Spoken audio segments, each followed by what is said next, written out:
వివిధ వార్తాపత్రికల్లో వచ్చిన అంశాలపై చర్చించడానికి మనతో పాటు పొలిటికల్ అనలిస్ట్ భూమిరెడ్డి శ్రీనాథ్ రెడ్డి గారు ఉన్నారు. శ్రీనాథ్ రెడ్డి గారు నమస్తే అండి. నమస్తే మేడం. శ్రీనాథ్ రెడ్డి గారు, ఇక ముఖ్యంగా అటు తమిళనాడులో ఉన్నటువంటి డీలిమిటేషన్ పై ఇప్పటికే రాజకీయ వర్గాల్లో అనేక చర్చలు కొనసాగుతున్నాయి. ఇక ఈ నేపథ్యంలో దక్షిణాదికి అన్యాయమే జరిగిందంటూ కూడా పేర్కొంటున్నారు. మరి దీనిపై రాష్ట్రాలు కూడా ఐక్య పోరాటం చేయాలంటూ కూడా ఇప్పటికే సీఎం స్టాలిన్ పేర్కొన్నాడు. ఇప్పటికే ఆయన పలు రాష్ట్రాల సీఎంలను కూడా ఈ సమావేశాలకు ఆహ్వానించడం జరిగింది. మరి ఇప్పటికైనా ఈ డీలిమిటేషన్ పై ఒక కొలికి వచ్చే అవకాశం ఉంటుందంటారా?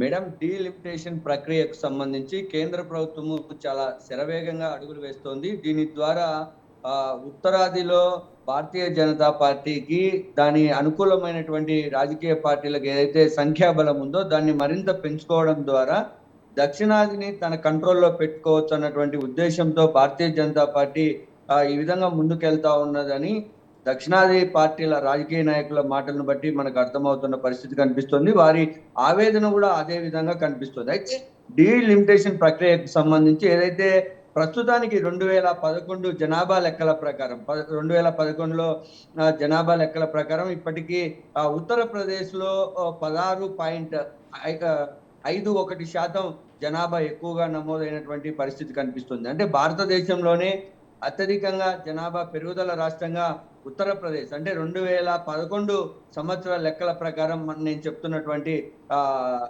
Equations madam.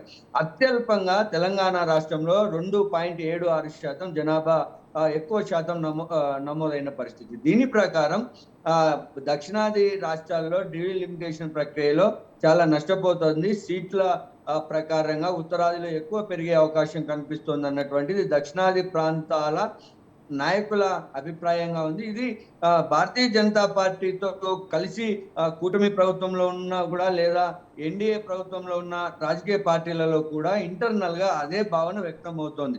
అయితే ప్రభుత్వంలో ఉండడం వల్ల వారు ఆ భావనను ఓపెన్ గా వ్యక్తపరచకపోయినా కానీ పార్టీ అంతర్గత సమావేశాల్లో ఈ వాదన ఖచ్చితంగా జరుగుతున్నటువంటి పరిస్థితి కనిపిస్తోంది.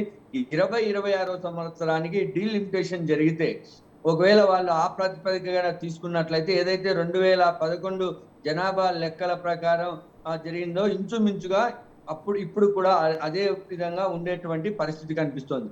దీని ద్వారా ఉత్తరప్రదేశ్ లో 80 సీట్లు ఉన్నటువంటి లోక్సభ సీట్లు 143కు పెరిగే అవకాశం కనిపిస్తోంది. దాని ద్వారా 63 సీట్లు ఉత్తరప్రదేశ్ ఒక్క రాష్ట్రంలోనే పెరిగేటటువంటి పరిస్థితి ఉంది.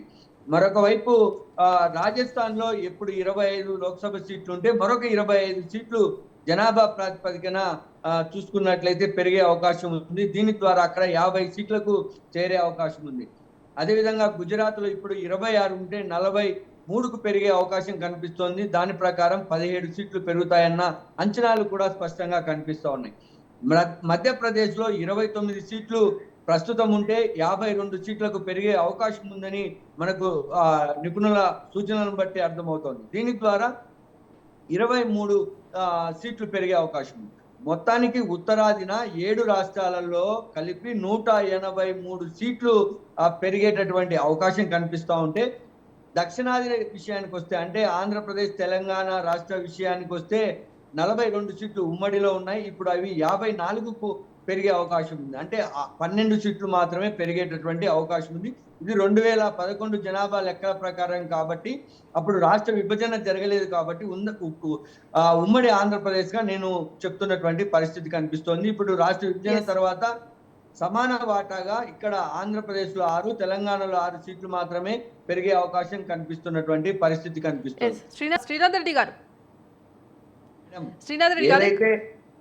ఏదైతే ఉత్తరాదిన 183 సీట్లు పెరుగుదల కనిపిస్తోందో ఓన్లీ 7 రాష్ట్రాలకు సంబంధించి, అదేవిధంగా దక్షిణాదిలో 5 రాష్ట్రాలకు సంబంధించి, అదేవిధంగా 3 కేంద్ర పాలిత ప్రాంతాలకు సంబంధించి 38 సీట్లు మాత్రమే పెరిగే అవకాశం కనిపిస్తోంది. అందులో తమిళనాడులోనే 10 సీట్లు పెరిగే అవకాశం కనిపిస్తోంది. ఇప్పుడు 39 సీట్లు ఉన్నటువంటివి 49 సీట్లకు పెరుగుతుంది. అంటే ఉత్తరాదిన దాదాపుగా దక్షిణాదితో పోలిస్తే 150 లోక్సభ సీట్ల యొక్క పెరుగుదల దక్షిణాది రాష్ట్రాల రాజకీయ నాయకుల వెన్నులో వణుకు పుట్టించేలాగా ఉంది. దీంతో తమిళనాడు సీఎం కావచ్చు, తెలంగాణ సీఎం రేవంత్ రెడ్డి గారు కావచ్చు, వీళ్ళందరూ చెప్తున్నటువంటి మాట ఏదంటే ఆదాయం ప్రాతిపదికగా రాష్ట్ర ఈ పునర్విభజన జరగాలన్నటువంటిది వాళ్ళ యొక్క డిమాండ్ గా కనిపిస్తోంది.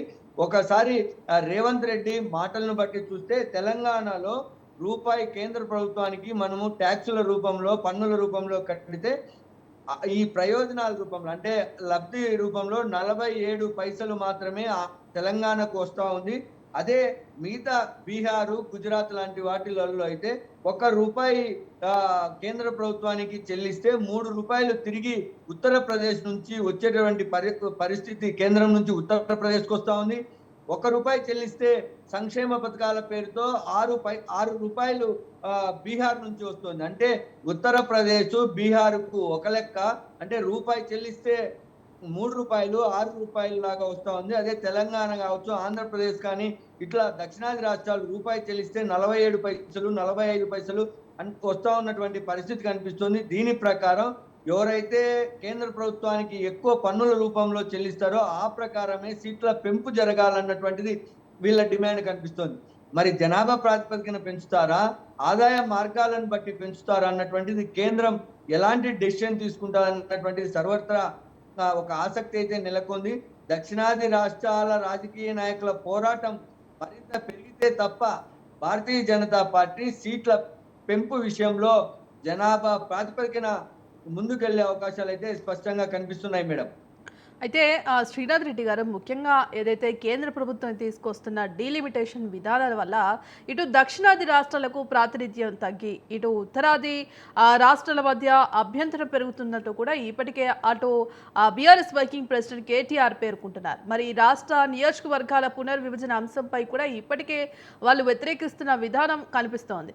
మరి ఈ నేపథ్యంలో ఇటు దేశ అభివృద్ధిలో కూడా కీలక పాత్ర పోషిస్తున్న దక్షిణాది రాష్ట్రాలకు ప్రాతినిధ్యం పరంగా వెనక్కు నెట్టి విభజన రాజకీయాలను ప్రోత్సహించేందుకే ఈ డిలిమిటేషన్ అనే అంశాన్ని తెరపైకి తీసుకొచ్చారంటూ కూడా ఆయన పేర్కొంటున్నారు. అంటే దీన్ని ఏ విధంగా చూడొచ్చు?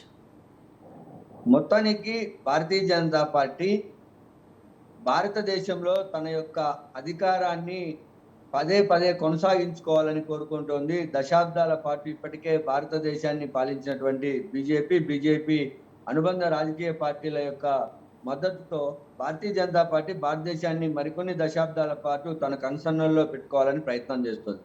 అందులో భాగంగా ఎన్ని అవకాశాలు తమకు అనుకూలంగా ఉంటే వాటిని మార్చుకోవడానికి తమను భారతీయ జనతా పార్టీ ఓట్ల రూపంలోనూ సీట్ల రూపంలోనూ బలపడడానికి ప్రతి అడుగు ముందుకేస్తున్నటువంటి పరిస్థితి కనిపిస్తోంది. అందులో భాగంగానే డీలిమిటేషన్ ప్రక్రియను జనాభా ప్రాతిపదికన తెరపైకి తీసుకొచ్చింది. 2011 సంవత్సరానికి ఉన్నటువంటి జనాభా లెక్కల ప్రకారమే 7 ఉత్తరాది రాష్ట్రాల్లో 183 సీట్లు పెరుగుదల జరిగి దక్షిణాది రాష్ట్రాలైనటువంటి 5 దక్షిణాది రాష్ట్రాలు, 3 కేంద్రపాలిత ప్రాంతాల్లో 38 సీట్లు మాత్రమే పెరుగుదల జరిగితే ఇప్పటికే సీట్ల పరంగా గణనీయమైనటువంటి ఎక్కువ సంఖ్యలో ఉన్నటువంటి ఉత్తరాది రాష్ట్రాలు అదనంగా 150 సీట్లు పెరుగుదల ద్వారా మరింత ఆధిపత్యాన్ని, మరింత పట్టు బిగించేదానికి ఆస్కారం ఉంటుంది. ఈ అవకాశాన్ని భారతీయ జనతా పార్టీ తనకు అనుకూలంగా మార్చుకోవాలని ప్రయత్నం చేస్తోంది. దీని ద్వారా సింగిల్ పార్టీగా అధికారంలోకి రావచ్చు అన్నటువంటి ఒక భావన కూడా భారతీయ జనతా పార్టీలో కనిపిస్తుంది. దీనిని దక్షిణాది రాష్ట్రాల యొక్క ముఖ్యమంత్రులు స్టాలిన్ కావచ్చు, లేదంటే కన్నా ప్రతిపక్షంలో ఉన్నటువంటి టిఆర్ఎస్ వాళ్ళు కావచ్చు, వివిధ రాజకీయ నాయకులు కొంత గలమెత్తుతున్నప్పటికీ మిగతా వారు కూడా ప్రభుత్వంలో ఉన్నటువంటి కొంతమంది, ప్రభుత్వం బయట ఉన్నటువంటి జగన్మోహన్ రెడ్డి లాంటి వారు కూడా ఇదే భావనతో కలిగి ఉన్నారు. ఇది వాళ్ళ యొక్క పార్టీ అంతర్గత సమావేశాల్లో మాట్లాడినటువంటి మాటల ద్వారా మనకు అర్థమవుతా ఉంది.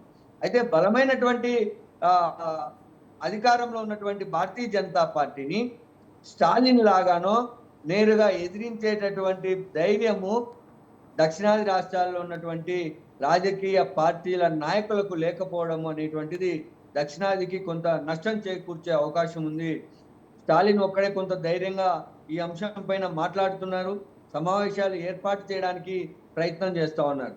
కేటీఆర్ లాంటి కొంతమంది నేతలు ట్విట్ల ద్వారానో తమ యొక్క నిరసన గలాన్ని వినిపిస్తున్నప్పటికీ కూడా ప్రత్యక్ష పోరాటం చేయాల్సినటువంటి లేదా గట్టిగా ఈ వాదనను ఓట్లు సీట్ల ప్రకారం ఒక దామాషా పద్ధతి పైన పోరాటం చేయాల్సినటువంటి స్థాయిలో దక్షిణాది రాష్ట్రాల రాజకీయవేత్తలు చేయలేకపోతున్నారు.